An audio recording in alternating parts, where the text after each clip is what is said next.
ప్రతి ఒక్కరూ ప్రేమ ఆప్యాయతలతో జీవించాలని తెలుగు బాప్టిస్ట్ సంఘం సంఘ కాపరి బివి రాజు ఉపదేశించారు. యేసుక్రీస్తు శిలువపై మరణించి 3వ రోజు పునరుత్థానుడైన చరిత్రాత్మక ఘటన గుర్తు చేసుకుంటూ మట్ల ఆదివారం పండుగను కాకినాడ నగరంలో ఎల్వినపేటలో తెలుగు బాప్టిస్ట్ సంఘం ఆధ్వర్యంలో మట్ల ఆదివారం పండుగను ఘనంగా జరుపుకున్నారు. వీధుల్లో జయప్రవేశ ర్యాలీని భక్తి శ్రద్ధలతో నిర్వహించారు. అనంతరం బివి రాజు ప్రత్యేక ఆరాధన చేపట్టారు.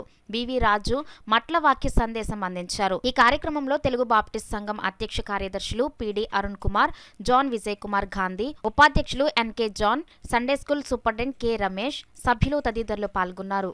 ఈ నగర సంకీర్తనలో ప్రభువును రక్షకుడైన యేసుక్రీస్తు నామములో మీ అందరికీ కూడా ఈ యొక్క ప్రభు ఆలయ ప్రవేశము అనేటువంటి ఈ దినమున మేమందరము మట్టల ఆదివారము పురస్కరించుకొని నగర సంకీర్తన చేసి అనగా చిన్న బిడ్డలతో కలిసి పెద్దవారమైనటువంటి మేమందరమును ప్రభునామాన్ని కీర్తిస్తూ ప్రభునామాన్ని ప్రార్థిస్తూ మేమందరము కూడా నగర సంకీర్తన చేసి ఈ శ్రేష్టమైనటువంటి దినాన్ని పాటిస్తూ ఉన్నాము.